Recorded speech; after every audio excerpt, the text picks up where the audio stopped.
All right, so I'm here with Scott Caldwell. I'm real thankful that Scott's able to give a little time in the busy week right before the playoffs. And we'll just start with how you got started with soccer. A lot of people at home, know that you have a soccer family and so forth, but just talk about how much support and how much it meant to you to have such a fit soccer family to grow up with. Yeah, like you said, that's exactly how I started. I had 3 older siblings, a dad that played. So I grew up around the soccer ball. Yeah. My older siblings, they all played, and I loved going to their games. I'd even try to jump into their training sessions and just get, whatever I could to practice out of it. And so I kind of just grew to love the game, being around it so much. Excellent. And what made you choose to go so far away from home at first and go off to Akron for college soccer? I just felt like it was the best place for me to continue to develop and become a professional. The style of play they had, the coaches they had that really believed in me, and it was the best fit, for me. All right, so obviously that's one of your best memories probably, is scoring the game-winning goal, win the NCAA championship, first NCAA championship ever for Akron. But what are some of your favorite memories already in just this year with New England Revolution?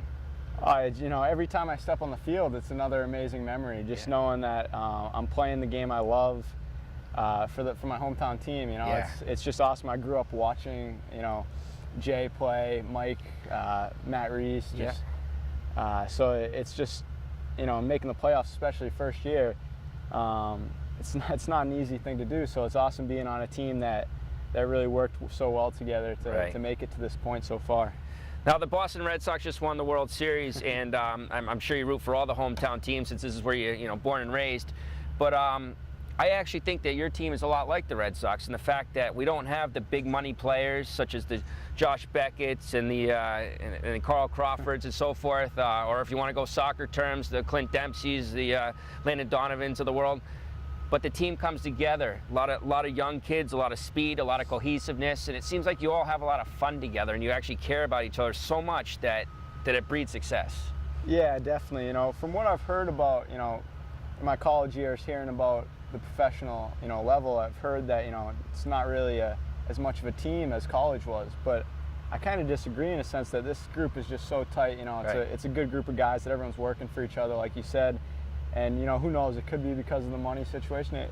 Everyone really cares for each other and plays for each other, so it does make it, I think, that much easier and that much of a team effort on the field. Excellent.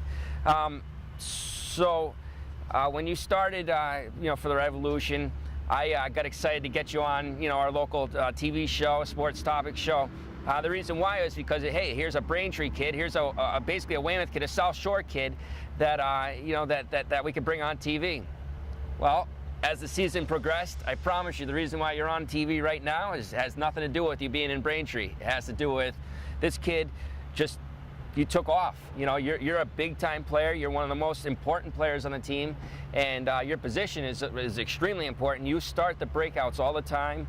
You have to be smart. You have to have good footwork. Your position is so much more important than most of the other positions in my mind. I'm a pretty big soccer guy as well, and so that's why I'm real thankful to have you on, because you've really become something. And have you seen your confidence level, your trust in your teammates, and so forth grow over the year? Yeah, definitely. The more you step on the field, the more you prove yourself, the more trust you're going to gain from teammates and confidence you're going to gain from that. So I appreciate the kind words and everything, but really, it's like we said earlier, it's 11 guys on the field. It goes all the way, from 1 to 29 on the roster every day in training. That's what, guys are pushing each other. That's what's making everyone better. Right. So. So it's been great so far. Excellent. The way you play, in practice, we just saw your practice session.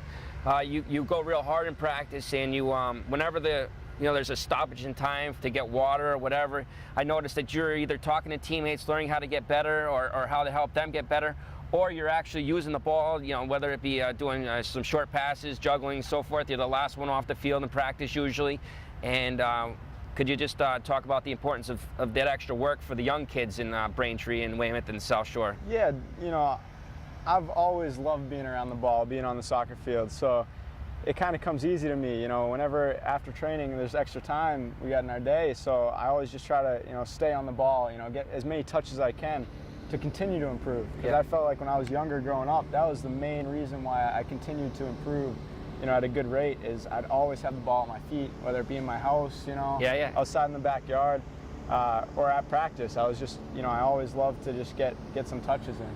Yeah. So is there any possibility someday down the road we might see a Scott Caldwell local soccer camp, or are you giving back to the local kids in Braintree, Weymouth, South Shore area? I mean, is that something that might be of interest for you? Yeah, sometime down the road. Obviously I'd love to play as long as I can, Yeah. but coaching could be in my future. I haven't fully decided that. I'm gonna let it kind of play out, but definitely I'd love to, to get back and maybe even go to some more of the youth soccer events while I'm playing to to give back to the communities. So. Yeah, you're in a fortunate situation, but you deserve it. You've worked hard to get here, and I appreciate all that you've done and that you're continuing to do. You keep developing as not only as a soccer player, but as a human being. You're a class act. I know that there's a lot of maturity, a lot of respect that you give off. It resonates throughout the whole team. So I would just wish you the best of luck. Want you to keep going forward, and good luck in the playoffs this year. So thank you, Greg. I really appreciate it. Thank you. All right.